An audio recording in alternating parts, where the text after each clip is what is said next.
Hai. Halo. Hai. Woi. Hai. Hai. Hello. Hai. Aloha. Hai. You're listening to podcastnya Agropedia. Nah, sahabat Agrotekers, tahukah kamu bahwa Agropedia bertransformasi menjadi podcast Agropedia. Dan tahukah kamu bahwa akan ada 4 tema penting yang akan dibahas di podcast kali ini? Pertama, hama dan penyakit. Yang kedua, budidaya tanaman. Yang ketiga, inovasi dan teknologi. Yang keempat, Isu-isu pertanian.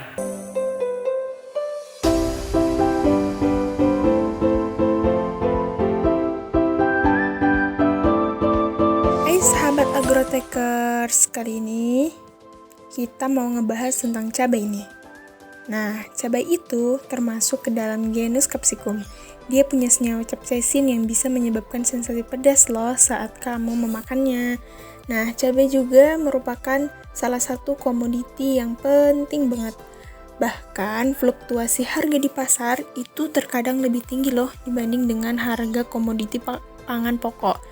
Jadi komoditi ini pastinya sangat penting keberadaannya, ditambah dengan fakta yang luar biasa ini.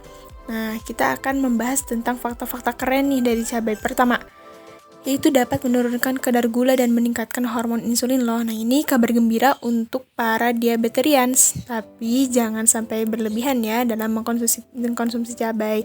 Biasanya juga dipakai sebagai bahan untuk kedokteran. Yang kedua, mengandung zat anti kanker dan antimikroba. Menurut Journal of Clinical Investigation, ternyata capsaicin itu bisa mereduksi potensi kanker loh. Yang ketiga, mengurangi penggumpalan darah dan kolesterol. Yang keempat, meningkatkan hormon endorfin. Dan yang kelima, menjadi obat anti rematik ya pada nyeri sendi. Nah, itu prolog aja sih, tapi yang jelas aku mau ngebahas tentang apa sih sebenarnya hama dan penyakit yang terdapat pada cabai, sehingga cabai ini sangat disayangkan kalau misalnya bisa terserang hama dan penyakit. Selain bisa menurunkan produktivitas komoditi cabai itu sendiri di pasar, juga berpengaruh terhadap tadi bidang kedokteran. Yang pertama, hama. Hama yang dapat menyerang tanaman cabai ini adalah 1. Ulat gerayak atau Spodoptera litura. Ulat ini warnanya hijau, ukurannya kecil dan juga banyak. Dia menyerang daun dan tunas pada batang yang masih muda-muda gitu. Bisa sampai menyisakan tulang-tulangnya aja loh. Yang kedua ada thrips. Nah, akibat serangan thrips ini daunnya akan keriting hingga menggulung ke arah atas. Nah, dia juga bisa sebagai vektor virus. Yang ketiga ada tungau.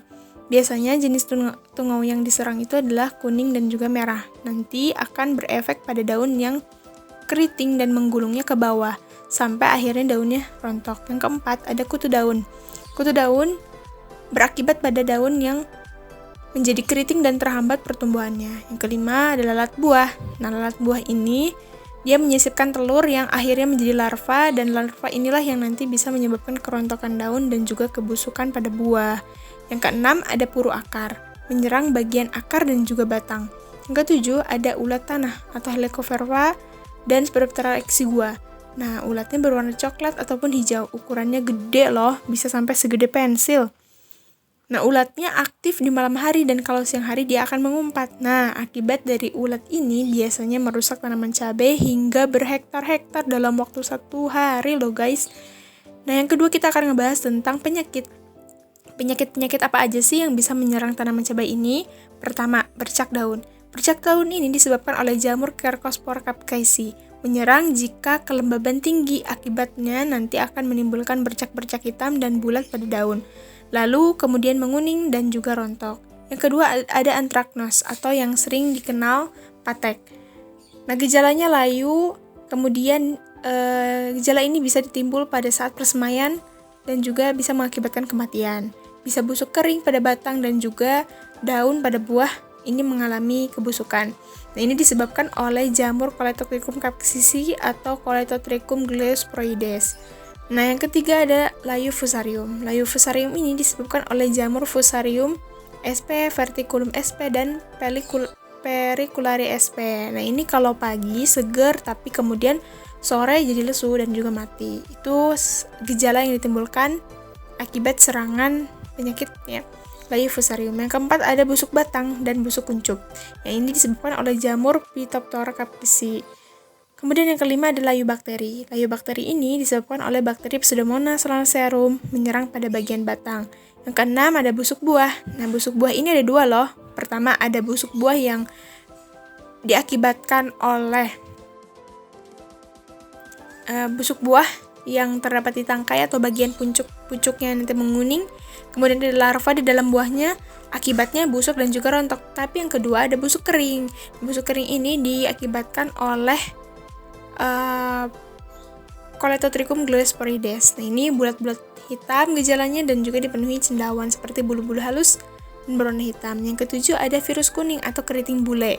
Daunnya menguning dan keriting, penyebabnya virus Gemini dan ditularkan oleh kutu kebul dan juga kutu daun.